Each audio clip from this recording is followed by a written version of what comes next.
Hello, everybody, and welcome back to TarHeelIllustrated.com. Or, of course, if you're watching on our growing YouTube channel, that is Tar Heel Illustrated. I'm THI staff writer Jacob Turner, and joining me, as he always does, THI publisher Andrew Jones. And Andrew got a little bit different of a podcast than what we've traditionally done throughout the football season with our preview podcast and some of the other things we're doing. Going to be talking kind of about Carolina's bowl chances at the midway point of the season, as they're obviously sitting at 3-3 right now overall and 2-3 in the ACC. Before we do that, though, I do want to plug the website real quick, TarHeelIllustrated.com. Head on over there, link in the description below. You can sign up for just $8.33 a month. Tons of perspective offered over there, tons of observations, football, basketball, recruiting.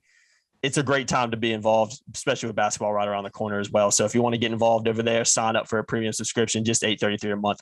You can find that link in the description below, like I said earlier. But yeah, AJ, let's dive into this one. We kind of hinted on this and talked about this a little bit in the Three Things video we did after the Florida State game last Saturday of, just a legitimate conversation we need to have when you look at where this team is and what they've got ahead, with the 6 games coming up. So, I mean, I know it's been a big surprise with how the first 6 games unfolded for Carolina fans, even for the media in a lot of ways. And I think for the Carolina coaching staff and the players as well, I don't think it's what they expected 6 games in, but I mean, when you look at what's ahead, starting this weekend with Miami, it's tough. And we talked about it a little bit off camera.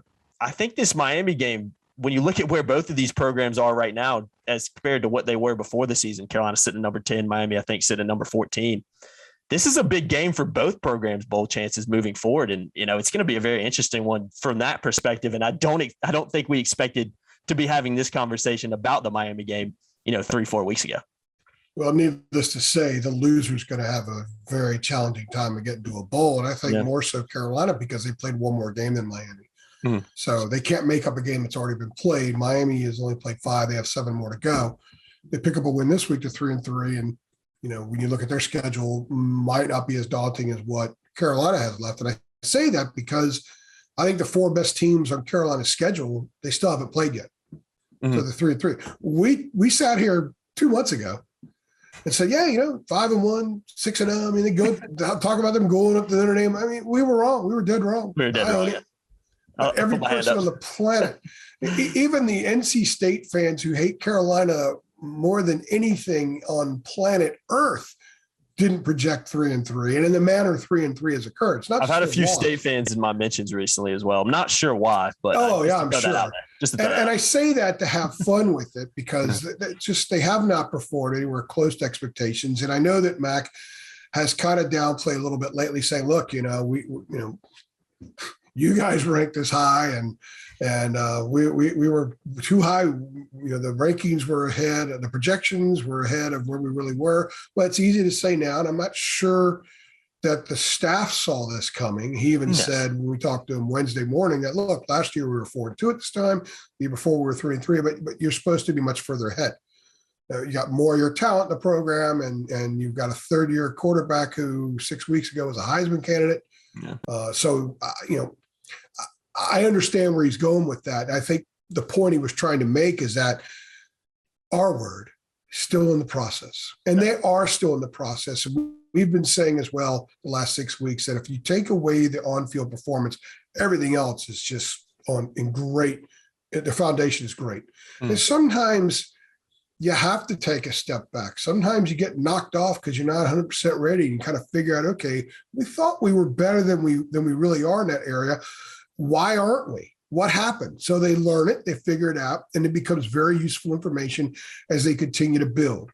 And I think that the staff is smart enough to do that. Obviously, Mac's record is what it is. He's unbelievable. So he knows how to do this. He's done this before multiple times. And the guy took Tulane to a bowl game in the 80s. His first 2 Carolina teams were 1-10, and when he left, they were in the top 5.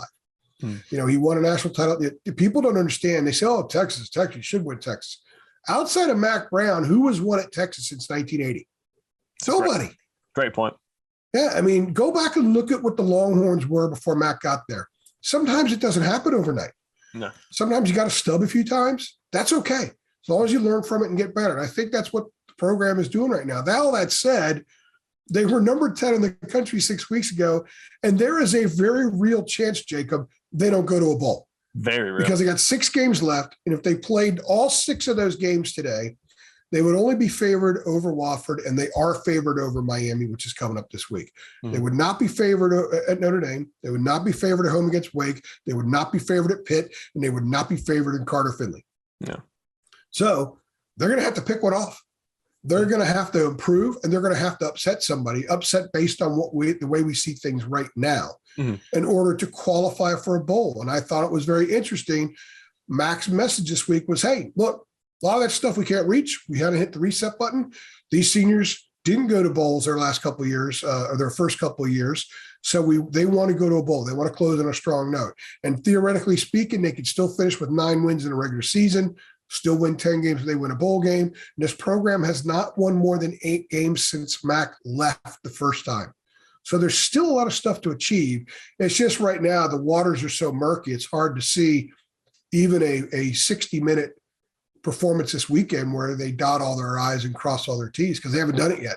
Yeah, I think that's the biggest thing, is just the proof's hasn't been in the pudding so far. Just not, like you said, not been what we expected, not been what many people expected. I'm going to look ahead. You've already rattled off the schedule. I'll just do it in order again so people know. Miami this Saturday. You got bye week, then at Notre Dame on October 30th. Wake Forest at home on November 6th. At Pittsburgh on a Thursday night, 7:30 p.m. kickoff, November 11th. And then you got Wofford, last home game, November 20th, followed by, obviously, the game AJ's mentioned already, at NC State to wrap up the season on November 26th. That's a tough schedule. Even looking at it right now, 3 of those teams, Notre Dame at 14, Wake Forest at 16, and NC State at number 22, are all currently ranked. You got a Wofford game that you would expect Carolina to win. You expect that to be an easy one.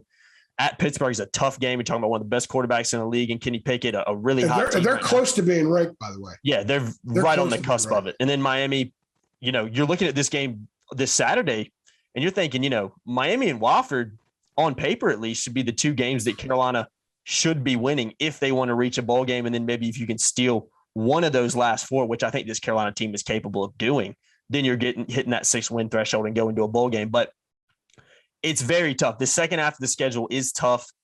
There's a lot of tricky games in here. And based on what we've seen through the first half of the season, it's hard to expect Carolina's going to – I mean, this is, I guess, a good time to ask you this, but what do you think is a realistic expectation based on what you've seen so far for these last 6 games? Because I'm looking at it and thinking 3-3 is about as good as I could see happening based on what I've seen. We're 6 games in, and I put together most of our staff picks that we run on Friday, and everyone who's turned in their picks, I think everybody but one has. Shout out to Noah Stabrowski to send his pick in. Sending shots now. Come on, man. Step your game up. Every person except me, and the only reason I didn't see it because I already read what everybody else has said, I don't know what to think. I don't know what to expect. I picked a loss, and I said the same. I just think that people don't know what to expect. And I would love to say, hey, I think I know this team where they are right now. I obviously know what their deficiencies are. Most everybody knows what their deficiencies are.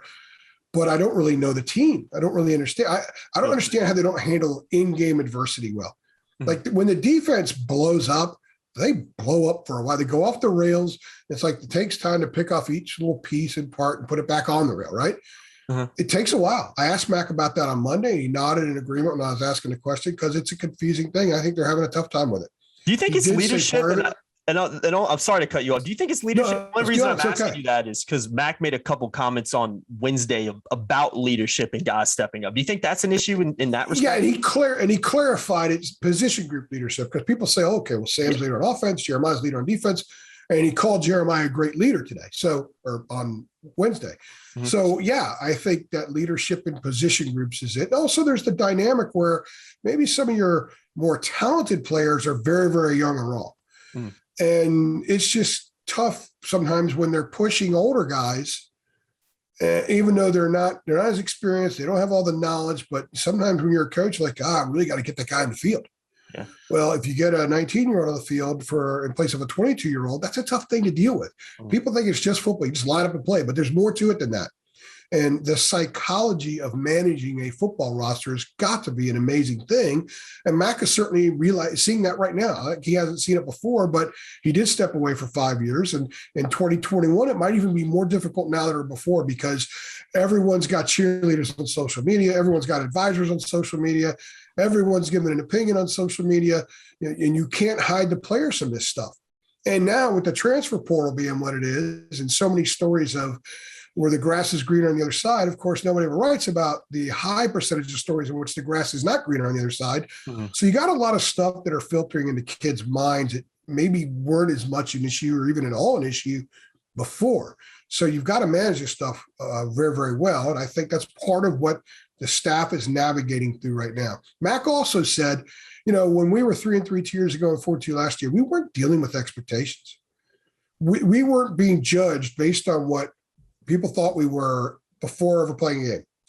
Now, every time anybody talks about this team, and I've read national stuff, heard national stuff, I've had people reach out to me, it always starts out with, how can you be number 10 in the country and now you might not even go to a bowl?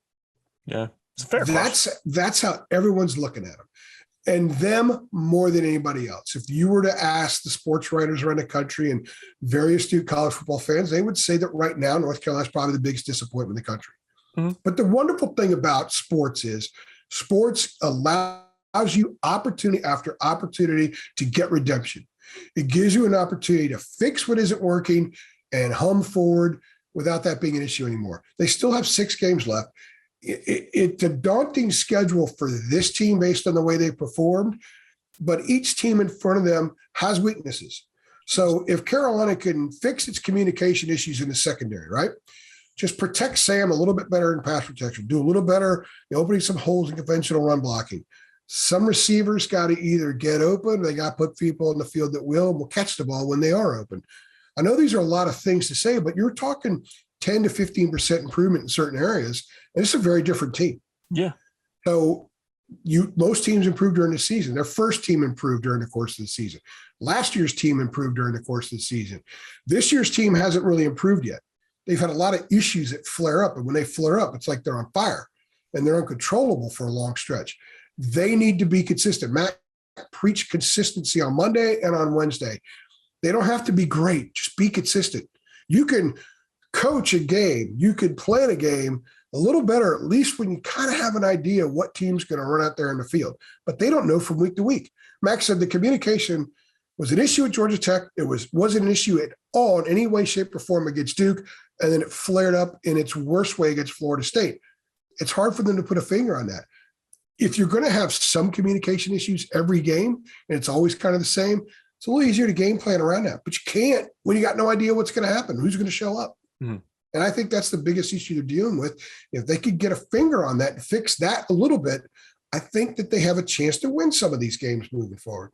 Mm-hmm. Definitely. So you think this game against Miami this weekend could be potentially a big indicator, or could it just, because I'm looking at it like, I think you could see some changes, see this team play better, have a better performance, and maybe they take that into the rest of the season. But we've seen that at times in the first half of the schedule.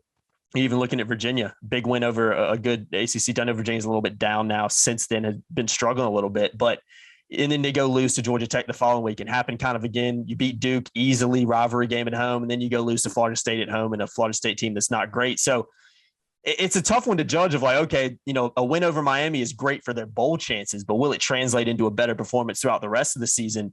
It's really just a toss-up at this point. Would you agree with that? I think the mission right now, the stated end of the road mission is we want to get to a bowl, mm-hmm. but you got to get better to win enough games to get to a bowl. So I honestly think that the only focus that anybody in that program has right now, let's just try to get better this week. Let's fix some of the stuff that we were just talking about and get a win.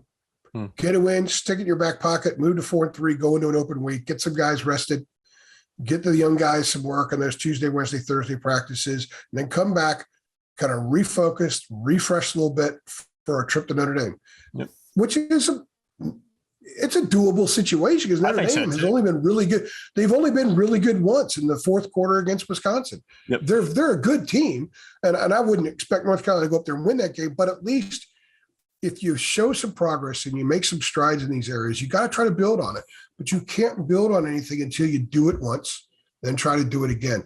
I don't think anybody in this program is thinking 6 games out. They are thinking bold and they know what needs to be done, but you cannot achieve it unless you get better this week. Can't have a bunch of penalties, can't turn the ball over, can't allow a bunch of sacks. You got to force some turnovers for a change. You got to get some sacks. They have 11 sacks and 7 forced turnovers this year. So the defense is having to get literal third down stops to get off the field. They did against Duke. They had some success against Georgia Tech until things blew up. They didn't have success against Florida State. So, make some plays, make some game-shifting plays. Remember the fumble that Kevin Hester forced against Duke that Trey Morrison ran back for a touchdown? The Tar Heels were not really playing well up to that point. No. It looked like there wasn't great mojo over there. But that infused the team, say, hey, wait a minute. That was an infusing play. That gave them a big-time juice injection, and they played very well after that. They need some plays like that. They need some plays to stop one team's momentum and inject your own team with some momentum and then capitalize on it. Mm-hmm. So until they do some of those things, and they're going to be what we've seen. But I can't even project. I know. I was going to ask you, but it's a tough question. I can't. Yeah, it's really. Nobody watching this can. No. I'm going into the game. Those things I just marked off, that's my list. When you watch when you read my 5 takeaways after the game, I'm going to hit on those points because to me, that this team can't move forward collectively until some of those areas are nipped off. You got to trim that stuff and move forward. And there's a lot to trim, and those are pretty powerful things. Yeah. Not being able to protect your quarterback, not be able to run conventionally, not getting sacks, not getting turnovers. You got one receiver getting open. You don't make a game-changing plays in special teams. I know Mac's been positive about the special teams, but the last 2 weeks, the kickoff specialist has had to make a tackle. Yep. There's a lot of stuff to fix, but he said Wednesday it is fixable, and I do believe that. They have the personnel to do that, and when I say they do have the personnel, they got some big play guys. Oh, no doubt. Someone else needs to step up and infuse. Mm-hmm. And it's very, very could well happen this weekend because they're playing a team that's been rather self-destructive.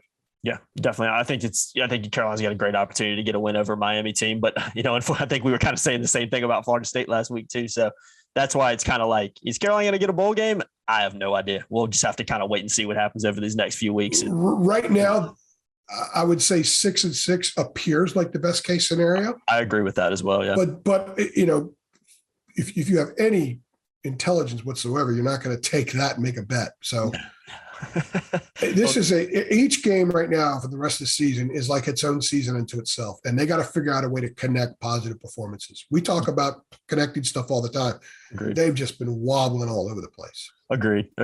We'd love to hear people who listen to this, fans. If you're a subscriber to THI, TarIllustrated.com, we'd love to get your thoughts on kind of what you think Carolina's chances are of making a bowl, what you expect from this team in the second half of the season. So we obviously post this on our premium message boards. Head on over there if you're a premium subscriber. Even if you're not, like we mentioned earlier, you can sign up for just $8.33 a month. Great time to do it.